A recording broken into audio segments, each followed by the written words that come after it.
Did you ever have a dream that was so big that you thought it was almost impossible to achieve?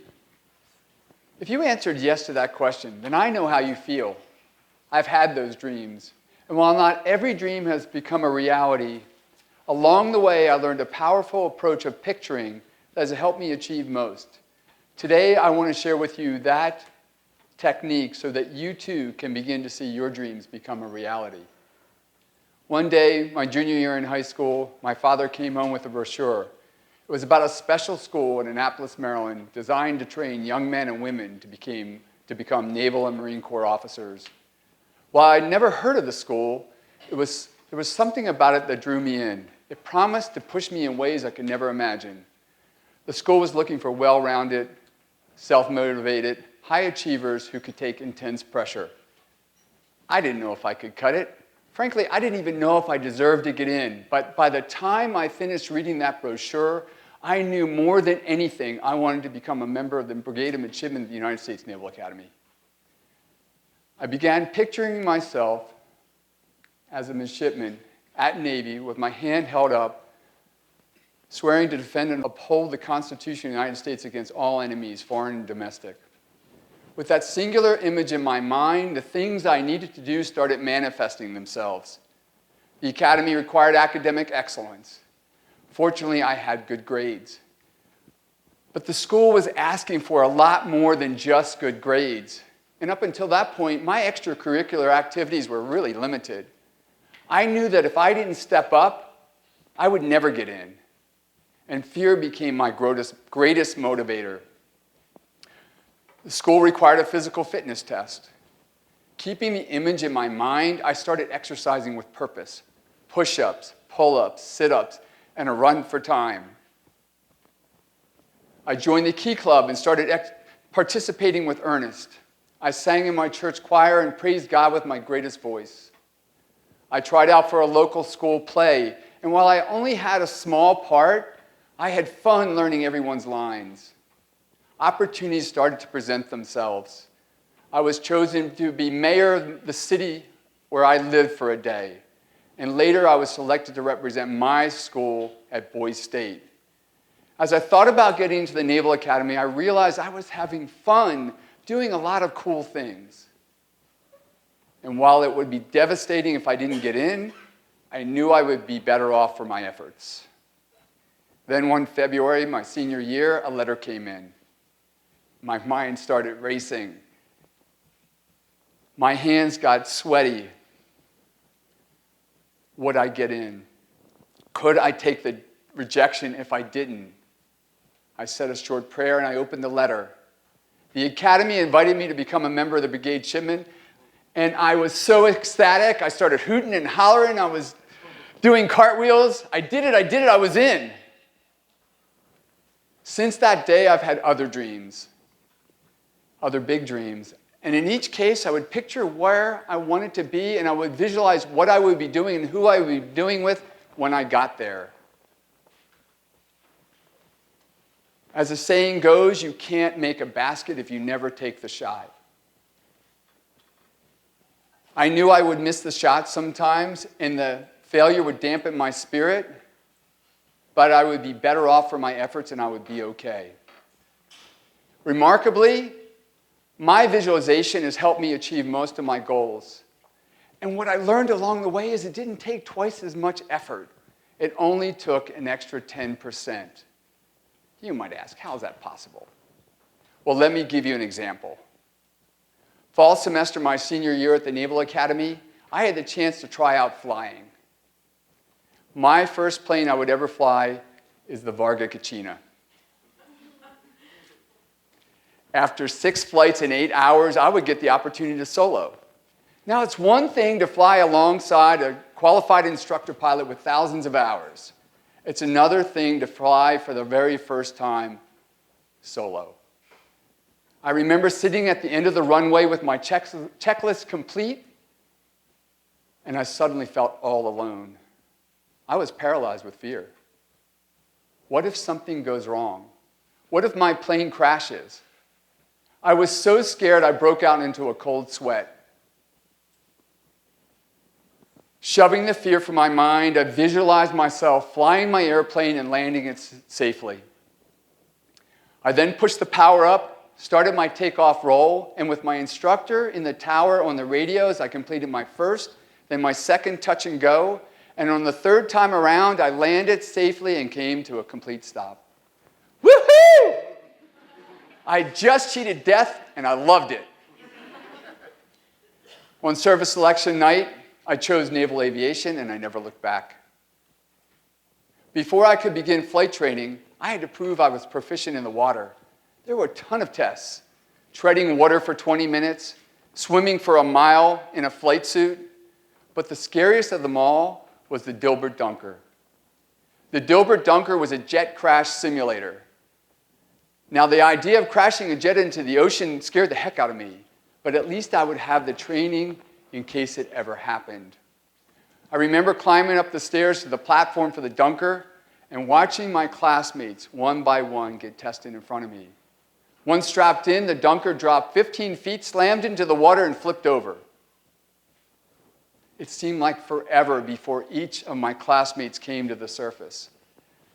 Finally, it was my turn. As I stepped into the Dunker, my body got chilled as I sat in that wet, cold seat and harness wrapping around me. I suddenly started hyperventilating. Get it together, Pete. You can do this. I visualized myself completing the process and swimming safely to the surface. The instructor hit the button. The Dunker dropped faster and hit harder than I had imagined. I stole one gasp of breath before the water came up over my head, and then I flipped over. It seemed like forever before we hit the bottom, and by the time I reached there, I was out of breath. I tugged on my harness, and it released. Free, I made my escape. By the time I broached the surface, my lungs were screaming for air, and I gasped for breath. I did it, I passed. A few weeks later, I started flight training. And before each flight, I pictured those gold Navy wings being pinned on my chest. A year later, Scott Orchard and I graduated with distinction. Scott had had 400 hours in his private pilot's license before he began. I had 8 hours and one solo flight in the Varga Kachina, that extra 10%. Now, a few years later, I was a qualified P-3 Orion patrol plane commander leading a crew of 12. I remember one Saturday night, we were over the ocean tracking a submarine. We had flown for about 8 hours, and we were finished, and we were ready to head home when base command called and said to extend as long as possible. What's an extra 30 minutes going to matter at this point anyway, I thought. And with 4 engines, we routinely shut down the left outboard engine in order to save gas. And so with this command, we'd have to shut down another engine. So before doing so, though, I checked my operating engines and saw how they were doing. The left inboard engine was fine, but the right one was acting erratically. My training took over. With a bona fide emergency, I aborted the mission. And instead of shutting down the second engine, I restarted the number 1 engine. And when it was up and running fine, we checked the number 3 engine again. The oil pressure was going crazy. This emergency required us to shut down the engine. And a few seconds after we pulled the emergency shutdown handle, a bright red fire warning light illuminated the pitch black cockpit, and a loud fire warning horn went off. It scared the heck out of us. A few seconds later, the aft observer screamed, "Sir, we got flames coming back out of the back of the number 3 engine." I had over 800 hours of flight time, and this was the first real engine fire I had ever witnessed. I called for the emergency shutdown checklist for an engine fire, and on the 3rd step, we set a circuit breaker that shut off oil to the engine. A few seconds later, the fire went out. We all breathed a sigh of relief, completed the checklist, declared an emergency, and then started heading home. As I pushed the power levers up, 20 seconds later, the fire warning light and horn came back on. Dear God, I prayed, please don't let me die tonight. A few seconds later, the aft observer screamed, "Sir, we have flames coming out of the back of the number 3 engine again." My worst fears were confirmed. There was no procedure in the manuals for a scenario like this. My dream that night was to bring my crew and my plane home safely. I was terrified, but I knew I had to keep it together to give my crew the best chance of survival. I quickly pictured my family and then got about a way to figure out how to get the flames out. With my power levers up, I dove the airplane towards the ocean. I knew if I didn't get the fire out, I would have to ditch. As we passed 1,200 feet and got to 265 knots, the aft observer screamed, "Sir, fire out on number 3. With that good news, the whole plane erupted in cheers. And with the emergency abated and my adrenaline depleted, my hands shook uncontrollably. It would be 11 hours before we finally landed the airplane where I'd been flying. By the time I got home, I was so exhausted that I was asleep before my head hit the pillow. The next morning, I hugged my family and told them what had happened. A few years later, I completed my military obligation and decided to leave the Navy, the only thing I had known since I was 18.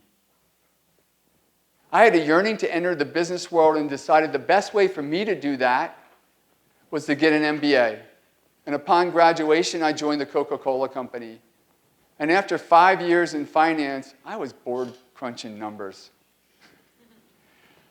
I dreamed of joining the marketing department where the work looked to be much more fun and exciting.